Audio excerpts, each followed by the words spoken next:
Buenos días, amigos y amigas de Diálogos en Libertad. Otro sábado más estamos con vosotros para hablar de temas de actualidad.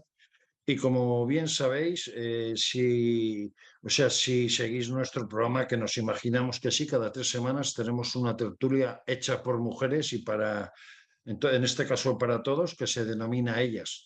En esta tertulia se tocan todos los aspectos relativos a la mujer, desde un planteamiento que es el siguiente: el hecho de que la mujer no solamente tiene el feminismo que se pretende implantar ahora, sino que hay un feminismo tradicional de siempre en el que las mujeres se sienten orgullosas y defienden sus principios, y el hecho de ser mujer, que hoy día, desde otro tipo de feminismo radical que allende por las Américas le llamáis embrismo, pues pretende reducir el papel de la mujer a muy poco y degrada la situación de la mujer. Como sabéis, esta tertulia la coordina Cristina Ayala, y le acompañarán Mila Castillo, que es psicóloga forense y ex profesora de universidad.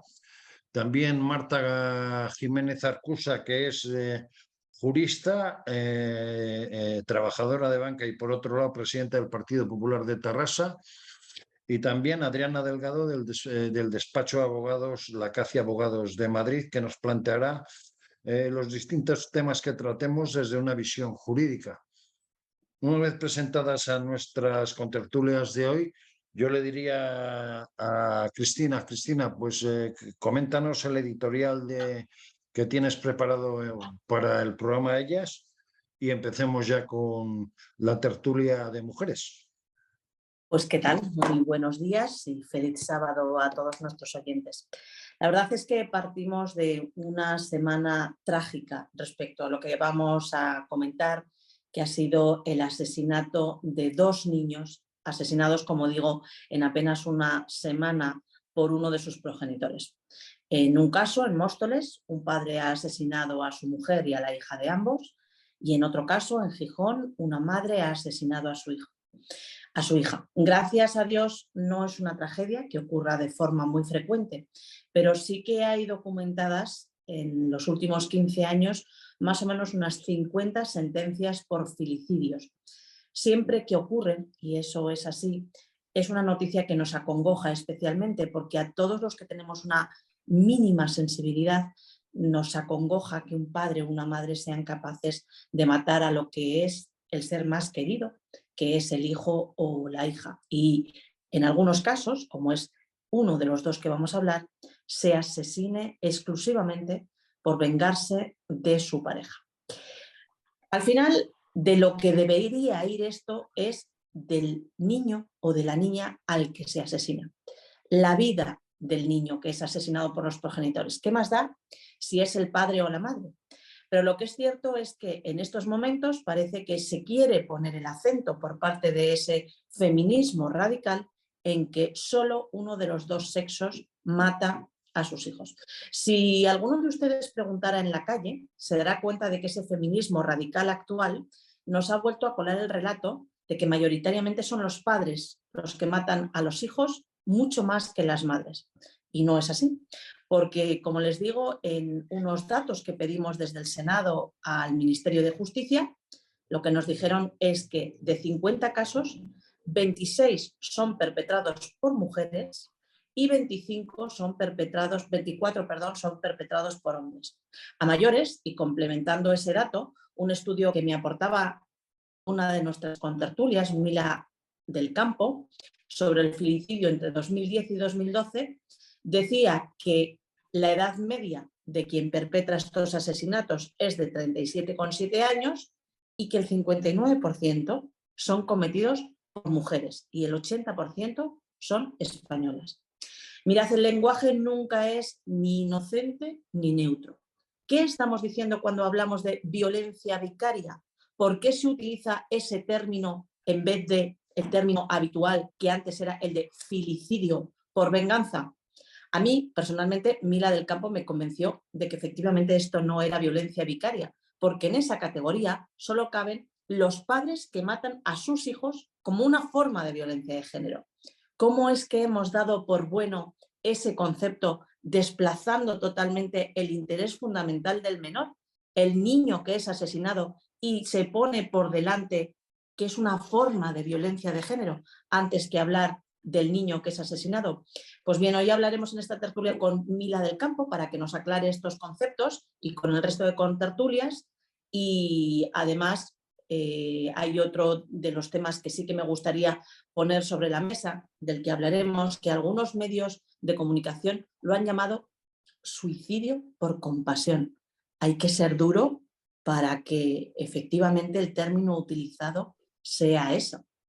Hay que ser, no sé si retorcido, duro o qué exactamente. Bueno, pues este es uno de los temas que me gustaría compartir con vosotras esta tarde. Y el otro tema al que no sé si nos dará tiempo es el de la ley trans. Sabéis que la ley trans está de momento en periodo parlamentario, todavía en el Congreso. Y bueno, pues es una ley que está generando ríos de tinta, un proyecto que está generando ríos de tinta. Tras muchas tensiones y amenazas entre los dos partidos políticos en el gobierno, el PSOE y Podemos, parece que por fin se ha aceptado que se va a dar por buena la autodeterminación de género. Y la autodeterminación de género lo que significa es que uno un día va al registro civil y decide si es hombre o mujer. Y en hasta 3 ocasiones puede cambiar el sexo.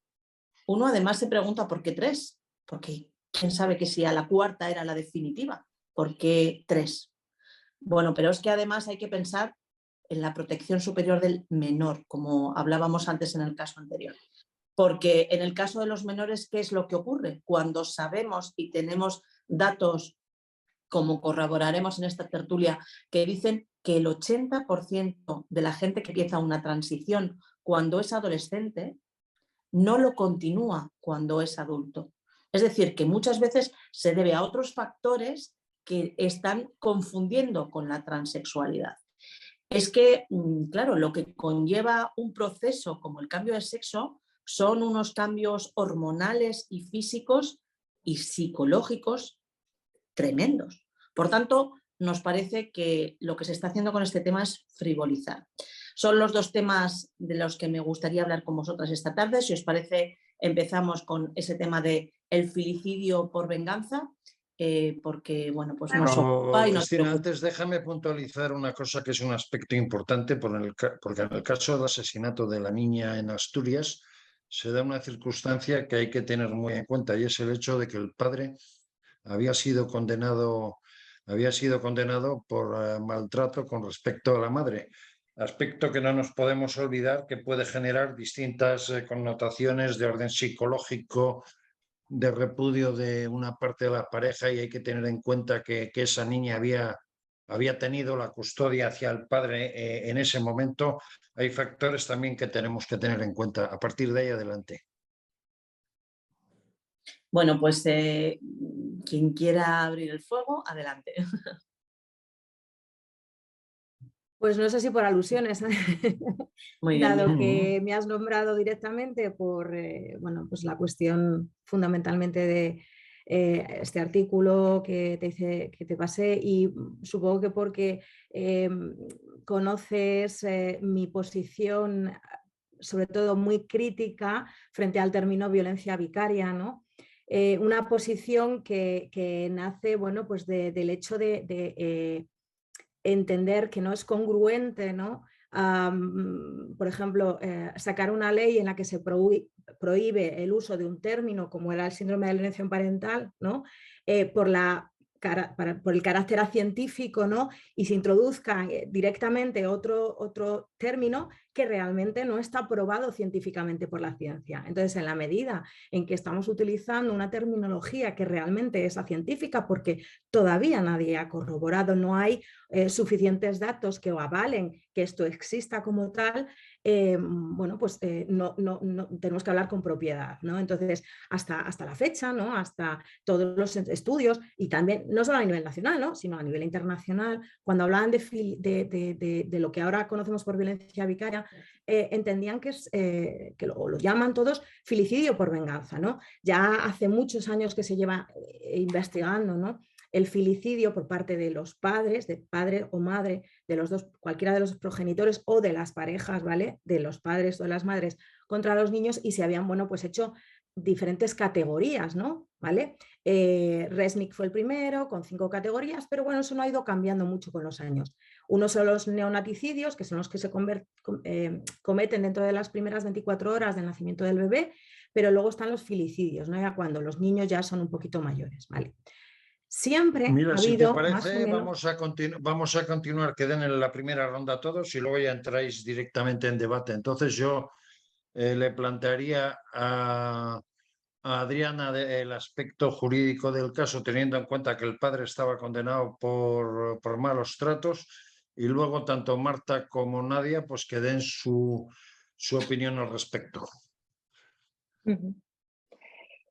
Eugenio, bueno, entonces entro en escena, ¿no? En referencia al apunte que has hecho, que efectivamente esta persona estaba condenada, creo que a 9 meses de prisión por un delito de malos tratos contra la mujer, ¿no? Con la pena de prisión suspendida por un periodo de 2 años, condicionado a que no volviera a delinquir.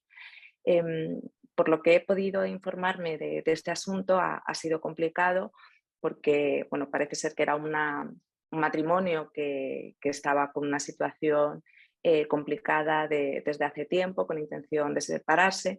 Se produjo la denuncia con anterioridad al procedimiento de divorcio, y efectivamente el hecho de que hubiera una condena que luego fue firme por malos tratos pudo condicionar o condicionó que se le otorgara la guarda y custodia en su momento a la madre. Parece ser también que hubo una serie de modificaciones respecto a la sentencia de divorcio y sobre todo principalmente en cuanto a las medidas del menor. Pidió el padre que se redujera la pensión de alimentos, y ya cuando la madre se fue fuera y pidió llevarse a la hija consigo, se acordó que bueno, pues él reconvino y se acordó finalmente que la guarda y custodia fuera para él en interés superior del menor. Yo lo que veo aquí, Eugenio, y además un poco a raíz de los casos que podamos llevar en el despacho, es que independientemente, aunque fuera un condicionante para que se le otorgara la guarda y custodia a la madre, ¿no? por la orden de protección y bueno, pues por haber un procedimiento de violencia sobre la mujer y una condena firme, bueno, que tiene que regir siempre el interés superior del menor, que es lo que contempla la ley y lo que contemplan los tratados internacionales, y que no se detectó o que no saltaron las alarmas, ¿no? De que esa niña pudiera estar en una situación de riesgo, porque para eso están los puntos de encuentro familiar, los equipos de tratamiento familiar, los equipos adscritos al juzgado, los trabajadores sociales.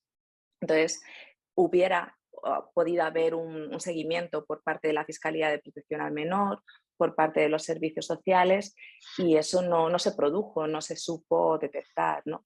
Y ahora se está tratando Esto, de blanquear. Adriana, si te parece, vamos a terminar de hacer la ronda y luego ya entréis en debate entre vosotras. Nadia, estás por ahí, ¿verdad? Sí, ¿Qué estoy por opinión aquí. te merece un poco el tema Bueno, que estamos tocando? yo estoy bastante de acuerdo pues, con todas las compañeras que están aquí comentando la parte jurídica, también la parte terminológica. A ver, es muy importante el tema de los términos en los que esta izquierda está tratando de involucrarnos, de meternos, esta nueva terminología que no reconoce ni la Real Academia de la Lengua. O sea, es brutal y es para manipular a la sociedad. Entonces, yo creo que aquí hay que tener una cosa muy clara. Y es que la maldad del ser humano no tiene género. O sea, puede ser un hombre o una mujer, pero estamos hablando de vidas, de niños. Estamos hablando de destrozar una familia por completo. Estamos hablando de asesinatos, bien sea por parte de un hombre, de un padre, o bien sea por parte de una madre. A mí lo que me llama muchísimo la atención es el tema de que haya tardado tanto la ministra como toda la parte del gobierno socialcomunista en coger y condenar este asesinato que se tiene que condenar tanto por parte de las instituciones como los responsables políticos, como de la propia sociedad, ya bien sea el asesinato por parte de un padre o de una madre. Y en este caso, al ser esta menor asesinada por una madre, se ha tratado de meter lo del suicidio por compasión, vamos a esperar, la ministra hasta que no se ha visto contra las cuerdas no ha sido capaz de condenarlo. O sea, no, realmente, o sea, yo creo que están tratando pues de dejar como siempre que los hombres son muy malos, que las mujeres son muy buenas, y yo creo que no. O sea, que aquí lo que nos tenemos que basar es que la igualdad real va de la mano de los hombres y de las mujeres. Y que la ley es igual para todos. Y por cerrar la ronda de intervenciones, y además se estrena en la tertulia, en el programa, Marta Jiménez Arcusa. ¿Cómo ves tú el tema? ¿Cuál es tu opinión? Pues coincido bastante con ellas y me ha parecido tanto la opinión de Adriana como la de Mila súper interesantes, sobre todo la de terminología, porque yo no la conocía, así que muchísimas gracias porque ha sido muy clarividente. ¿Cómo lo veo? Pues igual que mis compañeras, y es que al final se trata de tener sensibilidad, como apuntaba Cristina, y sentido común. O sea, el que mata, mata, es un asesino, da igual si es un hombre o una mujer o no binario, como se quiera denominar, me da igual. El que mata, mata, y más siendo un padre o una madre, yo creo que aquí es la gravedad y lo espeluznante, más si cabe, del asunto. Y coincido con Adriana que lo grave ya no solo es el asesinato propio de una madre o en el caso de Móstoles de un padre, que lo es. Lo grave es que aquí ha fallado algo. El sistema ha fallado en algún punto donde no se ha detectado que esta niña pobre, pues la patria potestad o la guardia de custodia que la tenía la madre no era un lugar seguro. Por mucho que el padre, bueno, si al padre se le condenó por maltrato, pues también se debería ver y ahondar si realmente esa condena fue correcta o fue idónea para el caso. Y luego, sobre todo eso, como sociedad, pero sobre todo la administración pública, que ha sido responsable de asignar la patria potestad de esta niña a su madre, debería hacérselo plantear y revisar los protocolos, pero de forma vehemente y muy dura y muy seria. Muy bien, gracias, Marta. Yo le quiero preguntar a Mila, ¿qué es lo que falla en el sistema? Porque efectivamente yo creo que Marta tiene razón, algo falla cuando nos encontramos que no hay alerta sobre este tipo de cosas. ¿Qué es lo que falla, Mila? Pues mira, desde mi punto de vista, yo creo que el primer fallo es que en cuestiones de violencia de género se mete todo en un mismo saco. Todo es igual, todo se condena de la misma manera, todo se valora de la misma manera y todo es violencia sobre la mujer. Entonces, en la medida en que no podemos valorar los casos de una manera independiente, caso a caso, como caso único, valorar todas las variables que están implicadas, valorar esa realidad familiar, ¿vale? Yo tiro un poco, o sea, para mí, ¿no? Para mi trabajo, faltan una cantidad de medios brutales. Entonces, si no hay medios, es imposible que podamos llegar a todos los casos, ¿vale? Entonces, cuando no podemos valorar realidades y todo lo generalizamos y todo lo llamamos violencia machista, nos estamos olvidando de que dentro de ese entorno puede haber otras características, otras situaciones, otras realidades familiares que a lo mejor aconsejan que se adopten otro tipo de medidas, ¿vale? De protección contra los niños, o sea, hacia los niños fundamentalmente, ¿no? Hacia las mujeres en unos casos y hacia los niños en otras, ¿no? Entonces, no hay un sistema que permita valorar cada caso de una manera independiente, ¿no? Y en todas sus dimensiones. Fundamentalmente yo te haría una pregunta, Mila. En los casos de violencia de género, personas como tú, que sois psicólogos forenses, intervenís desde el punto de vista de analizar, vamos a decir, al acusado de violencia de género o a la que ha sufrido el maltrato desde el punto de vista psicológico, saber qué factores le han inducido a llevar a cabo eso y qué antecedentes tiene, porque claro, o sea, los jueces se quejan de falta de medios, pero gente como vosotros que sois forenses, de alguna manera sois asesores de los jueces y el juez se va a regir un poco por vuestro criterio. Sé que me vas a decir que no hay medios, que no hay tiempo, que la justicia está acumulada con montones de casos, pero ¿qué garantías jurídicas hay de cara al acusado y al acusador en un caso de violencia de género y más si hay asesinato en este caso? Cuando hablamos de garantías jurídicas, yo creo que hay juristas aquí que lo pueden explicar bastante mejor que yo. Yo te hablo de las garantías que puedo tener, o sea, que se puede tener desde un punto de vista jurídico, efectivamente, o judicial, el hecho de que esa valoración o esa familia o esa pareja sea vista por parte de una unidad de valoración forense integral, que se supone que la ley dice que tiene que haber y una cantidad suficiente y hay una escasez tan brutal que genera que muchos jueces adopten decisiones porque las tienen que adoptar de manera rápida e inmediata y que eso no permita en muchos casos conocer la realidad de esa familia, ¿vale? Entonces, claro, esa falta absoluta de medios genera pues, que los jueces adopten muchas veces decisiones que bastante hacen con lo que tienen y con la poca información que tienen, ¿no? La garantía es eso, el poder estar ahí, poder valorar las cosas como caso único, insisto. Mila, a mí me parece que una de las cosas que me gustaría debatir con las cuatro es que efectivamente el problema es cuando todo acaba siendo violencia de género, porque quiero llamar vuestra atención otra vez sobre esa doble vara de medir.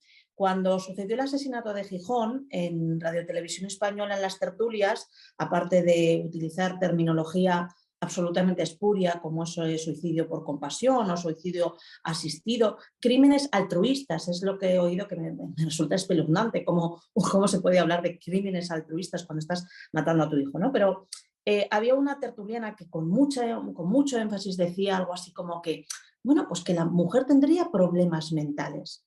Pocos días después, si recordáis, un señor de casi 90 años, también se cometía un asesinato a un señor que tenía Alzheimer.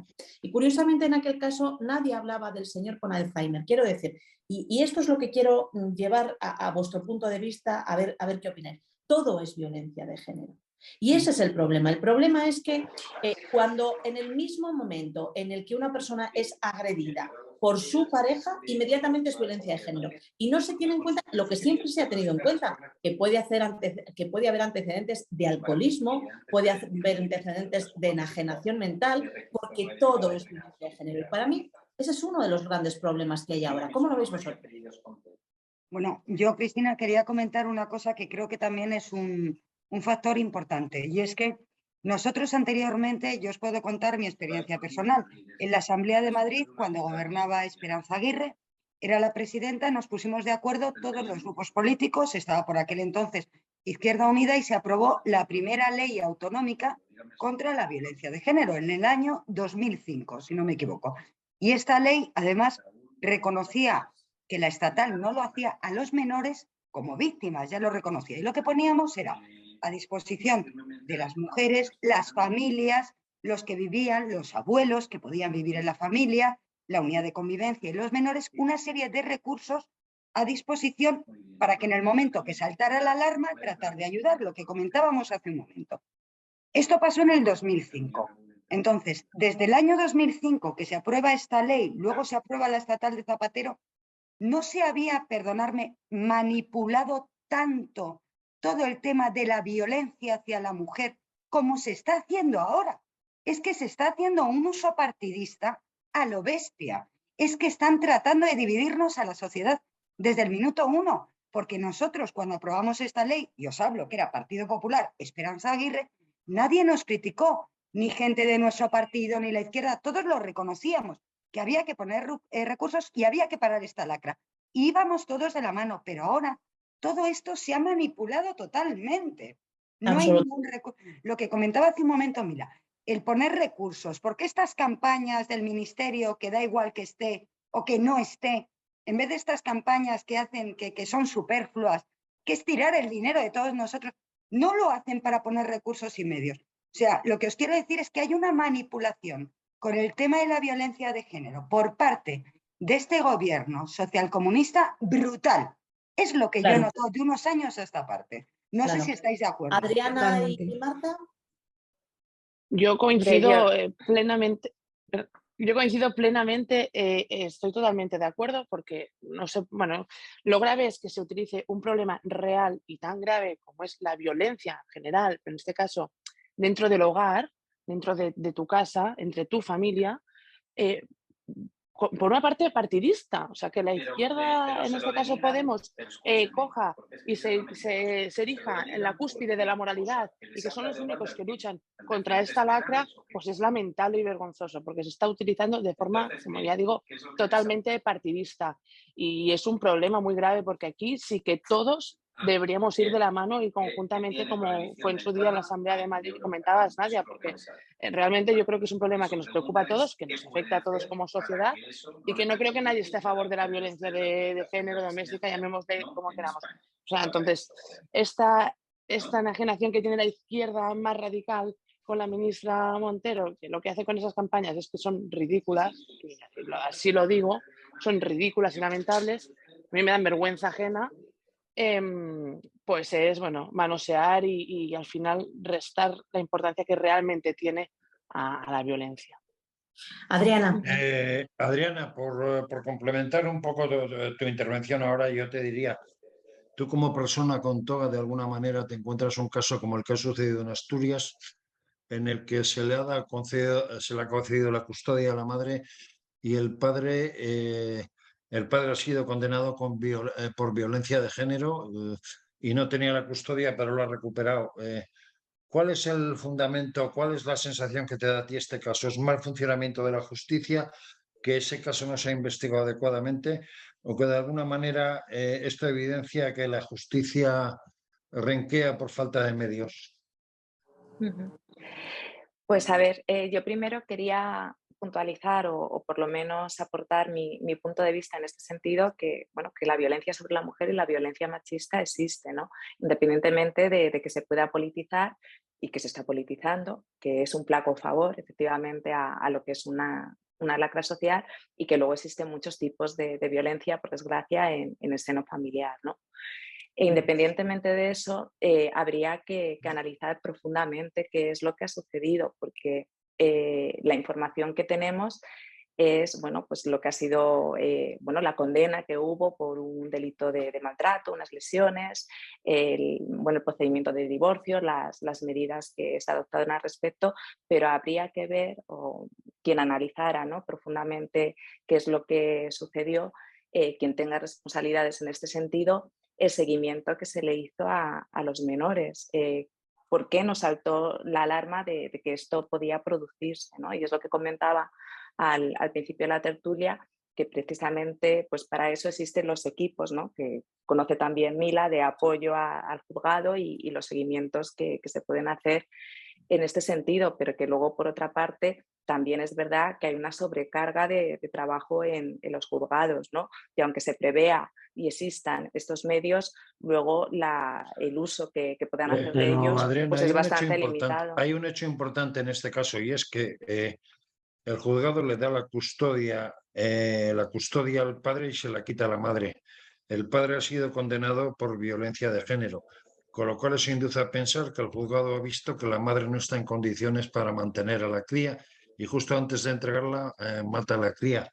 ¿No ha habido ahí un No, error no, o una pero no, falta no, de Eugenio, previsión por no, parte del juzgado de no, la pero mala son cosas situación de la madre? diferentes. No, no, no, eso son cosas distintas. Quiero decir, en su momento efectivamente hubo un procedimiento penal de violencia sobre la mujer en el que, por lo que he leído, porque evidentemente yo no tengo ese expediente, se adoptaron una serie de medidas provisionales respecto a los menores, porque es lo que prevé la orden de protección, que creo que se otorgó en su momento, y luego, bueno, pues hubo una condena en firme y se inició también un procedimiento de divorcio que entiendo que sería competente el juzgado de violencia sobre la mujer, al haber un procedimiento penal y una condena que luego fue firme, y efectivamente se prevé que por este motivo pues la guarda de custodia se le otorga a la madre, pero eso no tiene nada que ver con que la madre no estuviera capacitada para tener a esa niña. Si hubo algo que pudo hacer saltar la alarma, hay que ver primero, por qué no se detectó que esto podía suceder, y en caso de que hubiera algún indicio, por qué no se hizo un seguimiento de la menor. Pero el hecho de que hubiera un procedimiento de violencia sobre la mujer no implica para nada que la mujer no estuviera capacitada para tener esa guarda de custodia, ¿no? De hecho, todo esto, por lo que he leído de este asunto, tuvo una evolución, ¿no? se modificaron las medidas que se adoptaron en un principio, el padre pidió una rebaja de la pensión de alimentos, se le otorgó cuando la madre se marchó un régimen de visitas más amplio de forma provisional y finalmente el reconvino y pidió la guardia y custodia y precisamente el interés superior del menor se le otorgó a él.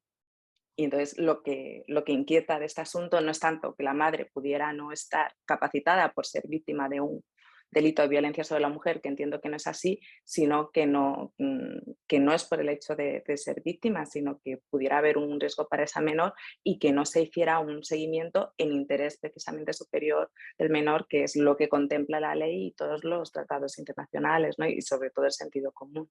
Creo que Mila quería añadir algo. Claro, es que cuando hablamos del riesgo del no haber valorado si esto se podría haber evitado y tal, yo quiero hacer una apreciación relacionada a la valoración del riesgo, ¿vale? Esto que se vende como la panacea, pero en la realidad es que es un juicio probabilístico. Quiero decir, tú puedes conocer los factores de riesgos asociados a una conducta delictiva, a una reincidencia o a una posible conducta violenta, ¿no? Pero son, como he dicho, un juicio probabilístico. Quiero decir, si no, esos factores de riesgo que la literatura científica hasta ahora ha ido diciendo no están presentes o no están presentes en una manera de manera muy evidente, es muy difícil realmente hacer pronósticos. ¿Por qué? Porque afortunadamente los filicidios en nuestro país y en general en el ámbito internacional son muy pocos. Quiero decir, cuando un fenómeno es muy poco prevalente es muy difícil estudiarlo, lógicamente. Sí, pero Mila, no Pero sería es que además, mejor que en ese caso... Eugenio, perdona, sí, es que además de que es...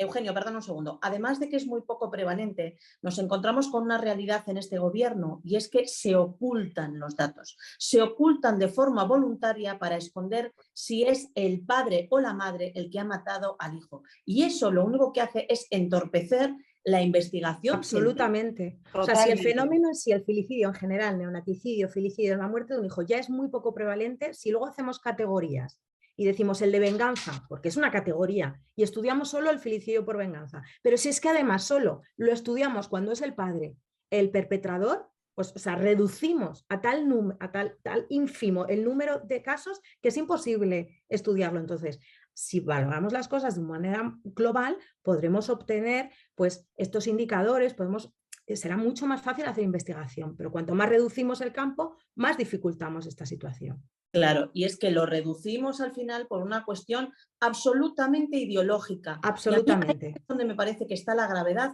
y donde hay que poner los puntos sobre las íes de este feminismo razonable del que hablamos tantas veces en esta tertulia. Claro que hay violencia de género. Es que nosotros no podemos estar ni en la negación de la violencia de género ni en el todo es violencia de género. Hay que estar en el punto del sentido común, de lo que sí lo es, de lo que es, proviene de otros factores y tener una postura clara respecto a este tema y no dejarnos llevar por el sectarismo por el que nos pretenden llevar unos a un lado y otros al otro lado. Totalmente. Esa polarización, ¿no? Cristina, nos quedan 15 minutos de tertulia, con lo cual casi sería interesante, salvo que alguna tengáis algo que decir, pasar al segundo tema o continuamos en este como queráis. Pues como queráis, si queréis... Lo único que quería, lo del suicidio ampliado que antes has comentado, mira, dos apuntes. Realmente si esto existe, ¿vale? Es una categoría que también existe, eso se ha descrito, por ejemplo, en ancianos que matan a sus mujeres, por ejemplo, con Alzheimer o tal, porque consideran que no las van a poder cuidar adecuadamente, personas a lo mejor, padres que matan a sus hijos, imagínate, con un síndrome de Down, cosas así, porque eso existe, eso está escrito. Pero lo perverso de esta situación es la perpetuación de esos roles sexistas en la medida en que asociamos que ese suicidio ampliado solo puede efectuarlo una mujer, ¿no? Como que la mujer, en la mujer cupieran los valores de maternidad, bondad, solo es capaz de hacer eso una mujer, un hombre no es capaz de hacer eso, ¿no? Seguimos perpetuando, esa es la incongruencia de este feminismo actual, o sea, quiero decir, es todo lo contrario, ¿no? De lo que está pasando. Que incluso es como una visión un poco, eso lo comentaba hace poco en otra tertulia muy similar a esta, que efectivamente es incluso como una visión un poco romántica que no se corresponde en absoluto a la realidad y que mucho menos, que por mucho que se esté intentando blanquear este asunto, en mi opinión personal, desde luego, justifica un suceso de estas características. Absolutamente. Totalmente. Es el enfrentamiento, es lo que volvía a decir Nadia otra vez. Vamos a enfrentar a los hombres y a las mujeres, pero es curioso, como decía ahora Mila, en una cuestión del rol que es el que se supone que quieren quitar a las mujeres, que es el de maternidad, pero por otro lado lo justifican de esa forma cuando quieren justificarlo. Yeah. Es una cuestión absurda, pero yo creo que sí que quiero volver y para terminar ya con este tema, por favor, la terminología es muy importante, porque yo he visto que incluso dirigentes del Partido Popular están hablando de violencia vicaria porque seguramente no conocen el término, pero tened en cuenta que la violencia vicaria solo puede suceder, solo y exclusivamente la perpetran padres, con lo cual tenemos que salir padres y además por violencia de género, como una forma de violencia de género. Por tanto, es súper necesario que este tema terminológico lo tengamos claro y que empecemos a hablar, como Mila me enseñó muy bien, y yo se lo agradezco enormemente, de filicidio por venganza, porque es... Filicidio o violencia materno-filial o paterno-filial, valdría también. Sí, el filicidio por venganza es un poco porque internacionalmente a nivel de estudios y tal es lo que aparece en la documentación y es como así se investiga. Quiero decir, si tú pones el mismo término a todo, es la mejor manera que todos nos entendamos, tanto a nivel nacional como internacional. Y voy a apuntar otro término. En vez de violencia machista o asesinato machista, que tampoco me gusta nada porque reduce eso a la cuestión del machismo y yo creo que también es un término equivocado, yo lo llamaría feminicidio a secas, ¿vale? Es la muerte de una mujer.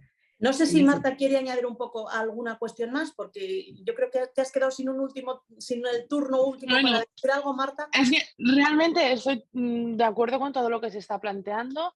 Estoy muy de acuerdo y es algo que a mí personalmente me irrita cuando a mí como mujer se me quiere añadir ciertas características de pues, la maternidad, que somos más dulces, que somos más No, mira, escúchame. Hay hombres y mujeres que son más dulces, más cariñosos, hay hombres y mujeres que lo son menos, hay hombres y mujeres de todo. Yo creo que al final un hombre y una mujer son totalmente iguales, lo creo de verdad, no como parece que la izquierda o parte de la izquierda no.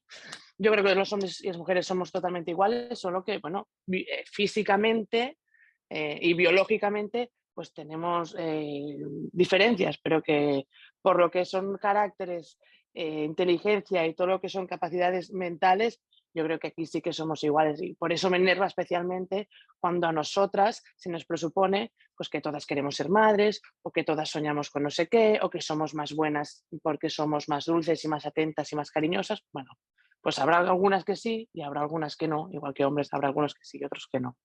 Muy bien, pues vamos entonces con el tema de la biología, que yo creo que una de las cosas que pasa en este momento es que no se tiene en cuenta algo tan obvio y tan estudiado y tan científicamente comprobado como es la biología. Y vamos con el análisis primero, en un minutito si podéis cada una hablarme de vuestra impresión de lo que llevamos hasta ahora de ley trans, porque hay que tener en cuenta que está, en fin, tramitándose en el Congreso y que no está ni mucho menos terminada. Pero si queréis darme una primera aproximación cada una desde vuestro ámbito de conocimiento.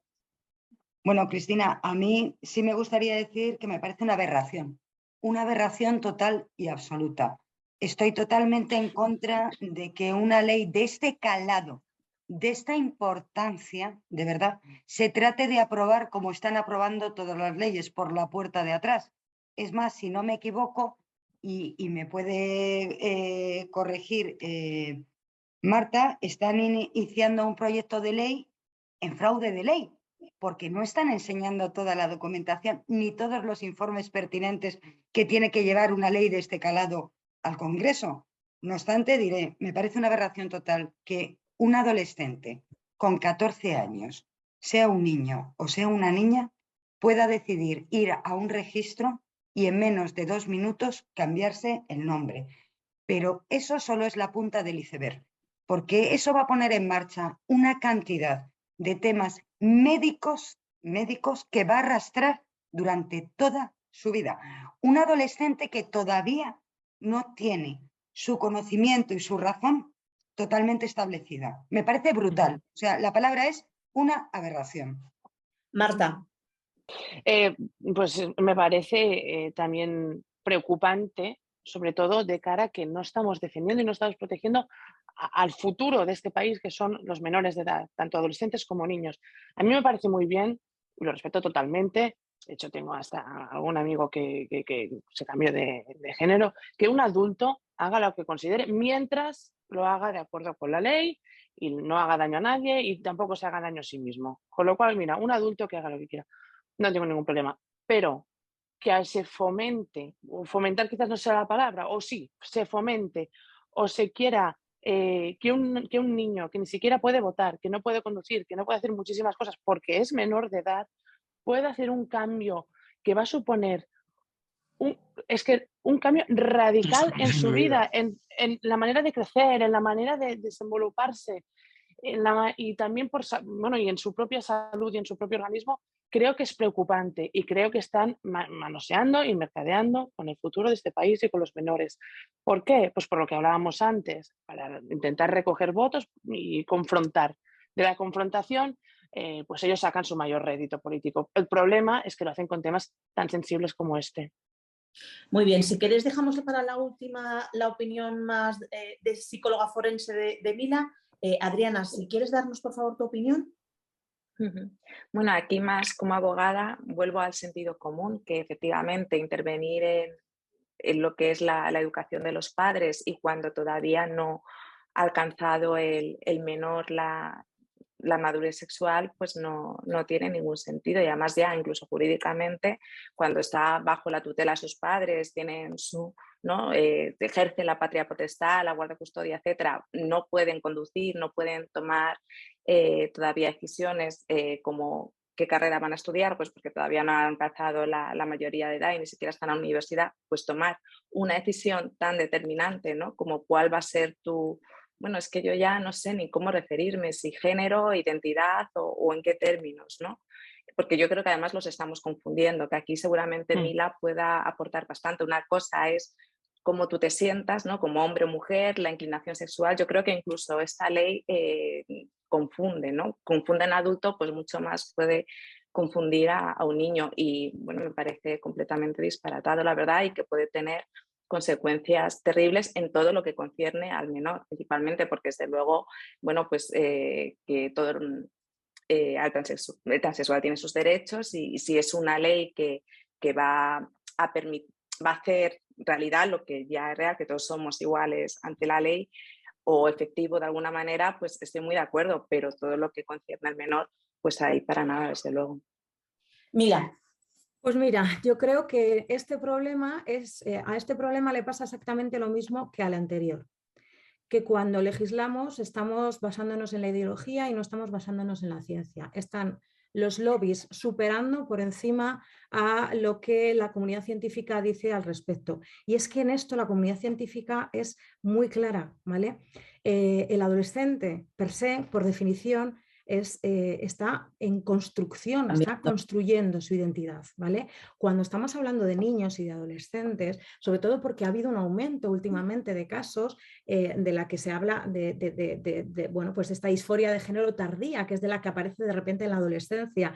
Y bueno, pues antes de investigar por qué está pasando todo esto, que muy probablemente tenga mucho que ver con las redes sociales, con la imitación, con el contagio social, con muchas de este tipo de cosas, antes de ponerse a investigar, ya directamente se nos obliga por definición, casi por sistema, a que los chavales, a aceptar esa realidad nueva de los chavales, es decir, las terapias un poco ya no yo no estoy de acuerdo con las de conversión, por supuesto, pero ahora las terapias como de aceptación, ¿no? De que hay que hacerlo porque sí y ahora vas a tener un hijo en vez de una hija, que no.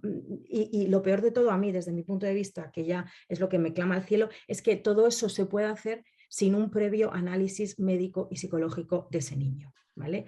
Que es fundamental. Cristina, nos quedan es 4 minutos de programa, o sea, vamos a ir sacando conclusiones y terminando. Vale. Sí, yo sí que quería decir respecto a esto. Yo creo que habéis dado cada una de vosotras en distintas claves que me parecen absolutamente importantes. Fomente, decía Marta.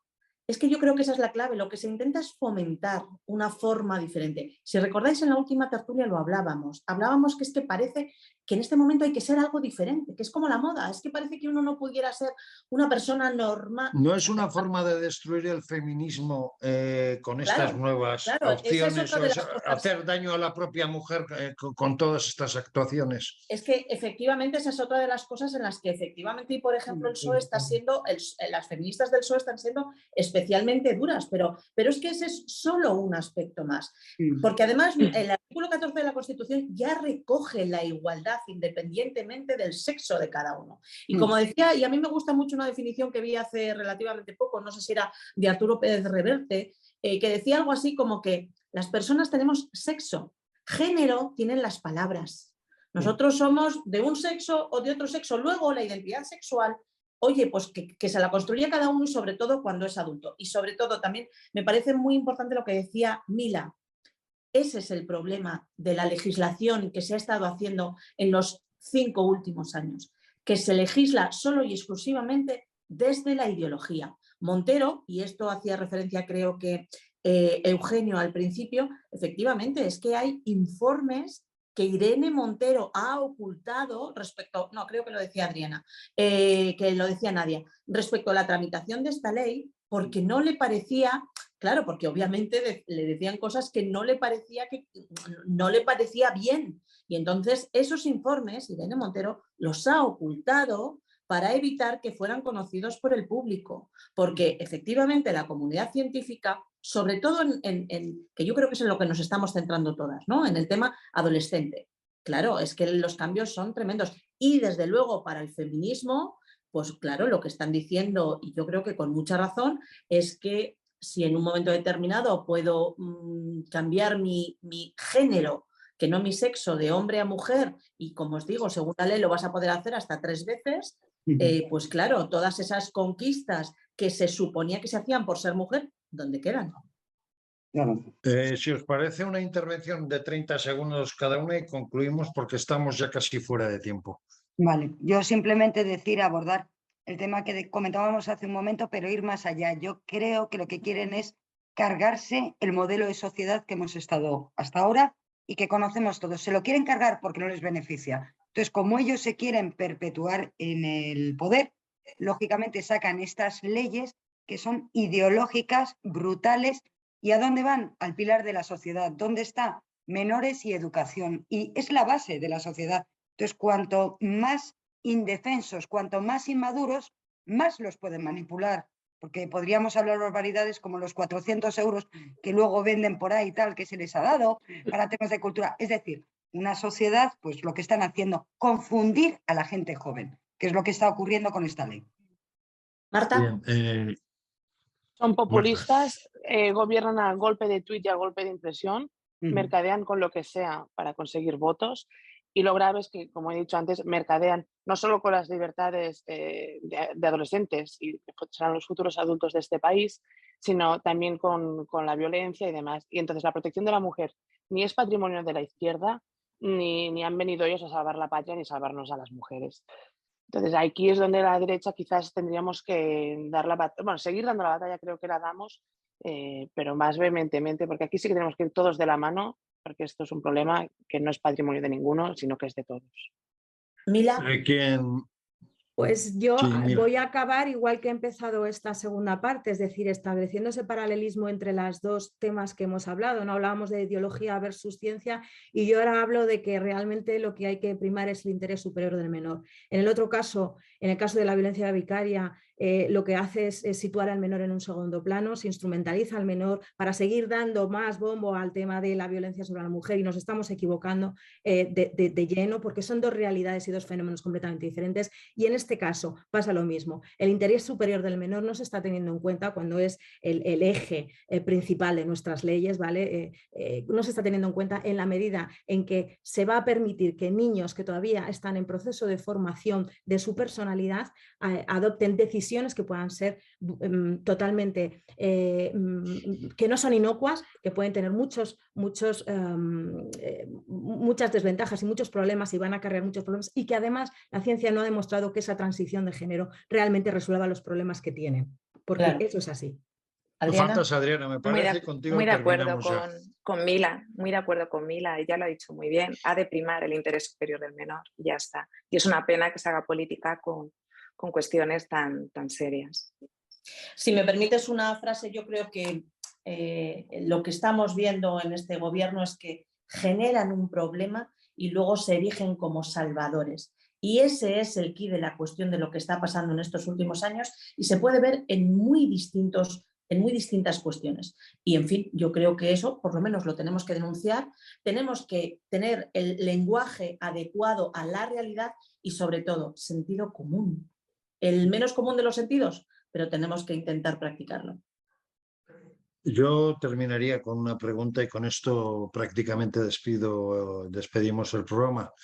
Y es que ese feminismo radical de extrema izquierda, en realidad, en vez de implantar el feminismo, lo que pretende es destrozar a la mujer. Con esto, amigos y amigas... Yo no creo que pretendan destrozar a la mujer, yo creo que, te insisto, sí, porque los salvadores, su objetivo es manipular la forma de ser de la mujer, la forma de actuar de la mujer y la forma de pensar de la mujer desde mi punto de vista. Pero dejo ahí la pregunta para que nuestros televidentes lo puedan analizar, discutir y plantear a lo largo de cuando vean el programa y en las redes sociales cuando el programa se está emitiendo. Amigos y amigas de Diálogos en Libertad, gracias por vuestra atención y hasta la semana que viene. Feliz sábado, gracias a todos. Adiós, gracias. Hasta luego, gracias. Gracias.